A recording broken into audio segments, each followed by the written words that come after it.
Hello friends, welcome to SSC coaching centre. दोस्तों, आज के वीडियो में हम देखेंगे औसत के प्रश्न। औसत मतलब एवरेज, ठीक है। और एवरेज कितना इंपॉर्टेंट आप सभी जानते हैं। तो चलिए स्टार्ट करते हैं। पहला प्रश्न है 8, 9, 10, 11, 12, 13 लगातार संख्याएं चल रही हैं। 8, 9, 10, 11, 12, 13 का औसत क्या होगा। संख्या चल रही है भाई 8, 9, 10, 11, 12, 13। एक तो तरीका यह होता है कि जितनी भी संख्या हैं सभी का आप योग कर लें और जितनी संख्या है उतनी से डिवाइड कर देते हैं, ठीक है। पहला तरीका, सबको जोड़ लें, जोड़ने के बाद जितनी संख्या है 4 हो चाहे 5 हो चाहे 6 हो उतने से ही डिवाइड कर दें, औसत निकल के आ जाएगा। एक तो यह तरीका। एक शॉर्टकट वाला तरीका भी है। संख्या कितनी है 1, 2, 3, 4, 5, 6 संख्या है।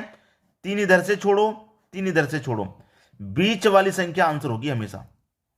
औसत क्या होता है, हमेशा बीच वाली संख्या आंसर होती है। औसत हमेशा बीच वाली संख्या होती है।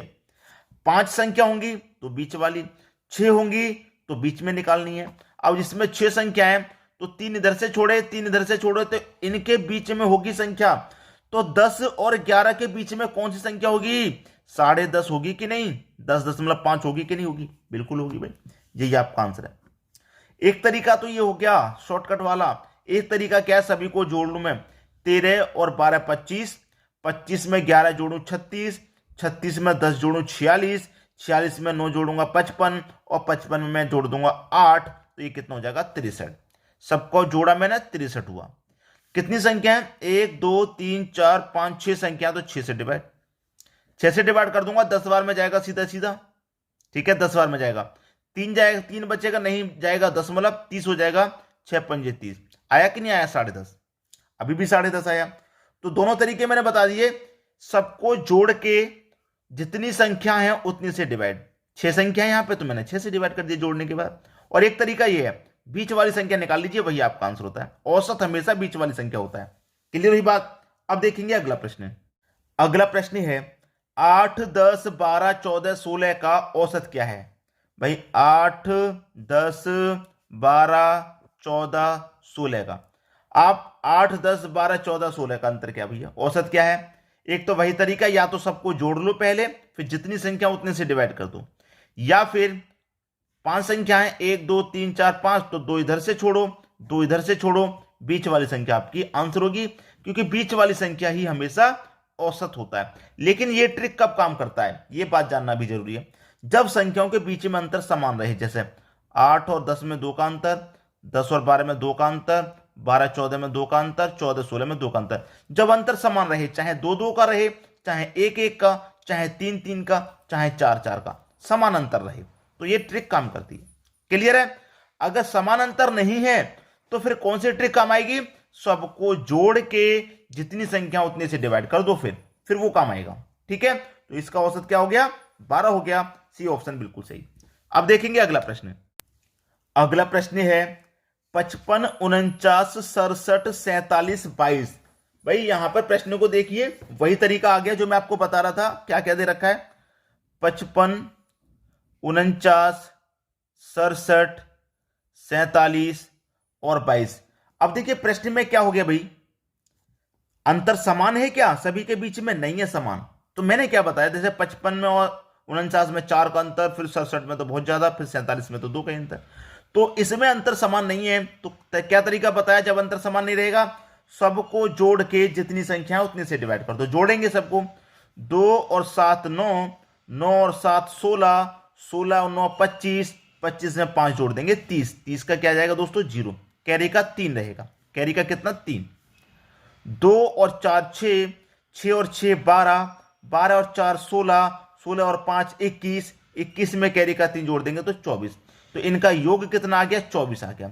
जितनी संख्या उतने से डिवाइड करो, 1, 2, 3, 4, 5 संख्या है तो 5 से कर दो भाई डिवाइड। अब मैं 5 से डिवाइड करूंगा तो 5 चौके 20 कटेगा, 4 बचेगा 40, 5 अट्ठे 40, 48 बार में कटा है। कितनी बार में, 48 बार में। तो औसत आपका कितना हो गया भाई, औसत हो गया 48। औसत कितना 48। क्लियर है, समझ में आ रहा है। अब देखेंगे अगला प्रश्न। अगला प्रश्न है 3 के प्रथम 5 गुणजों का औसत क्या होगा।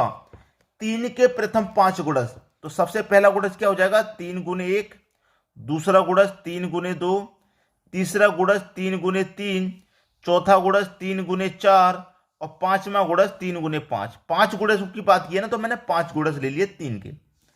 3 का पहला गुणज 3 एक कम 3, 3 दूने का 6, 3 त्रिक का 9, 3 चौके 12, 3 पच्चे 15।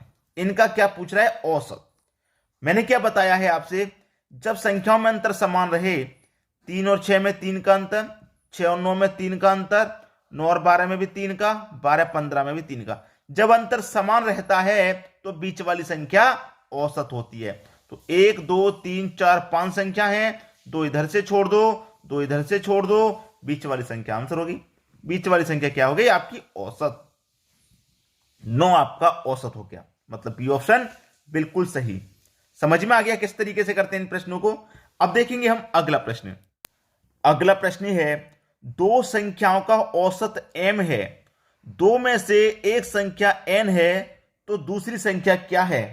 अच्छा प्रश्न है। आप अच्छे से जानते हैं कि औसत क्या होता है भाई। औसत क्या होता है, जितनी भी संख्या दी गई है सभी का योग कर लें। ठीक है, दो संख्या है, प्रश्न में क्या है, दो संख्या है, तो 2 से डिवाइड कर दें। सभी जो संख्या दी गई है उनका योग कर लो, जितनी संख्या उतनी से डिवाइड कर दो, औसत पता चल गया। यहां पर 2 संख्या है ना, तो मैं 2 से डिवाइड कर दूंगा, 3 रहती तो 3 से कर देता मैं। तो मेरे पास दो संख्याओं का औसत m दे रखा है। औसत मेरे पास क्या है, औसत मेरे पास m है। ठीक है, औसत मेरे पास क्या है, m है। और योग मेरे पास क्या है, योग दे रखा है m है। दो में से एक संख्या n है, दो में से एक संख्या n है। एक संख्या क्या है दोस्तों, n, और दूसरी संख्या पता है, नहीं पता तो उसे हम x मान लेते हैं और 2 से क्या कर देंगे, डिवाइड। ठीक है, अब देखिए 2 का गुना मैं m से करूंगा, तो 2 का गुना m से करूंगा तो 2m हो जाएगा, बराबर n plus x, n plus ये x हो जाएगा। ठीक है, अब देखिए ये मेरे पास जो n है प्लस का है, बराबर के इधर लाऊंगा तो माइनस का, तो 2m माइनस का n बराबर क्या हो जाएगा, x। तो मेरा x का मान कितना आ गया, x का मान आ गया 2m माइनस n। x का मान कितना, 2m माइनस n। तो दूसरी संख्या मेरी क्या होगी, 2m माइनस n। ठीक है भाई, बी ऑप्शन क्या हो जाएगा, प्रश्न का बिल्कुल सही जवाब। क्लियर है। अब देखेंगे अगला प्रश्न। अगला प्रश्न है, श्रेणी 40 43 46 49 जा रहा है कहां तक, 320 तक। ठीक है, 320 की संख्याओं का औसत क्या होगा भाई। अब तो ये बहुत आगे तक पहुंच गया, 40 से स्टार्ट हो रहा है, अंतर भी सेम है, 40 में 43 में 3 का, 43 और 46 में भी 3 का, फिर 3 का, अंतर समान है। तो अंतर समान है तो बीच वाली संख्या आंसर होती है। अब मैं इसमें कैसे पहचानूंगा कि बीच में कौन सी संख्या आएगी, 40 से लेके 320 तक जा रहा है, कैसे पहचानूंगा भाई, अंतर समान है, बीच वाली संख्या औसत है, मुझे कौन सा पता कि बीच में कौन सी संख्या आएगी। इसके लिए भी ट्रिक है। ट्रिक क्या है, first plus last divided by 2। इसके लिए भी ट्रिक है। इतनी बड़ी संख्याओं में आप कैसे पता करेंगे, 40 से लेके 320 तक क्या लिखेंगे आप, फिर उसके बीच में पता करेंगे, नहीं, बहुत समय लगेगा। तो इसके लिए भी ट्रिक है, first plus last divided by 2। First कौन सी संख्या आपकी 40 है और लास्ट कौन सी संख्या आपकी 320 है और डिवाइडेड बाई क्या, 2। अब 320 और 40 को जोड़ेंगे तो ये हो जाएगा 360, डिवाइडेड बाई करेंगे 2, आंसर कितना, 180। औसत कितना हो गया, 180 हो गया औसत। सी ऑप्शन बिल्कुल सही। क्लियर हुई बात। अब देखेंगे अगला प्रश्न। अगला प्रश्न है, 200 तक की सभी सम संख्याओं का औसत क्या होगा। भाई 200 तक की सभी सम संख्याओं का औसत पूछ रहा है, औसत क्या होगा। अब देखिए यहां पर मैं आपको एक चीज क्लियर कर दूं कि 200 तक की सभी सम संख्याओं का औसत पूछ रहा है।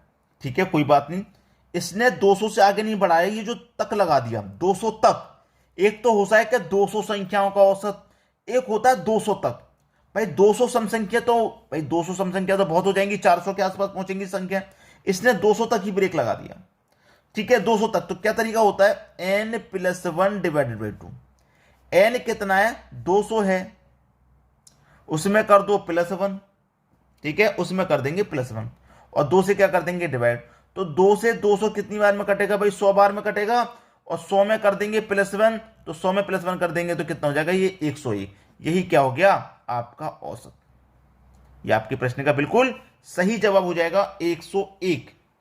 बात समझ में आ रही है? कोई दिक्कत किसी को भी यहां कोई दिक्कत बिल्कुल भी नहीं होगी। ठीक है, सभी के समझ में प्रश्न आ गया। अब देखेंगे अगला प्रश्न। अगला प्रश्न है, प्रश्न को आप देखेंगे 1 से 50 तक सभी विषम संख्याओं का औसत क्या होगा? 1 से लेके 50 तक, 1 से लेके 50 तक, ये जो तक लगा दिया है ना, तो 50 तक आ गए हम। अब 50 तक आ गए भाई, देखिए 50 तक हम आ गए तो 50 लिख लेंगे। ठीक है, 50 लिख लिया, क्या करेंगे, हमें 2 से डिवाइड कर दूं, 2 से डिवाइड कर दूंगा 50 को, आंसर कितना आ जाएगा 25। 25 आपका औसत हो गया। अब यहां पर थोड़ा सा सीख लीजिए, मैंने आपको सम संख्या के लिए क्या बताया था अभी, n+1, ये तक दे दिया जाए 200 तक, 300 तक, 50 तक। सम संख्या के लिए मैंने क्या बताया, n+1 डिवाइडेड बाई 2। ठीक है, और विषम के लिए भी नोट कर लीजिए, विषम के लिए n डिवाइडेड बाई 2। n मेरा यहां पर 50 था, 50 रखा, 2 से डिवाइड किया, 25 औसत आ गया। अगर प्राकृत रहता, अगर प्राकृत संख्या होती तो क्या कर देते उसमें, n+1 डिवाइडेड बाई 2। मतलब जो सम संख्या के लिए रहेगा वही प्राकृत संख्या के लिए रहेगा। समझ में आएगी बात? क्लियर हुआ सभी को? अब देखेंगे अगला प्रश्न। अगला प्रश्न है, 1 का स्क्वायर, 2 का स्क्वायर, 3 का स्क्वायर, 4 का स्क्वायर, 5 का स्क्वायर का औसत क्या होगा?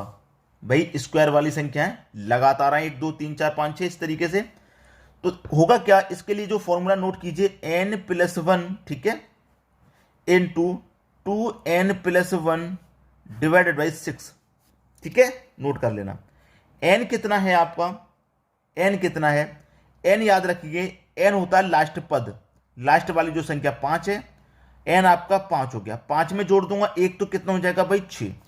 क्लियर? 2n+1, n आपका 5 है, 5 का गुना 2 हो जाएगा तो 10, और 10 में जोड़ दूंगा 1 तो 11, और डिवाइड बाई कितना है 6 है। अब 6 से 6 कट जाएगा तो आपके पास क्या बचेगा, 11 ही तो बचेगा। यही आपका आंसर हो गया, 11 पी ऑप्शन। ठीक है, अब देखते हैं अगला प्रश्न। अगला प्रश्न है, 1 का क्यूब, 2 का क्यूब, 3 का क्यूब, 4 का क्यूब।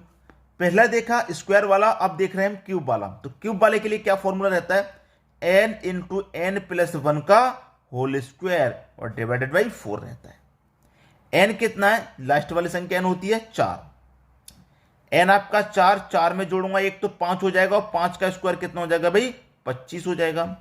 बट्टे में कितना है 4, 4 से 4 कटा दो, बचा कितना आपका आंसर 25। यही आपके प्रश्न का बिल्कुल सही जवाब, बी ऑप्शन बिल्कुल सही जवाब हो गया। उम्मीद करूंगा सभी प्रश्न औसत के आपको अच्छे से समझ में आ गए। ठीक है दोस्तों, वीडियो देखने के लिए आपका बहुत बहुत धन्यवाद।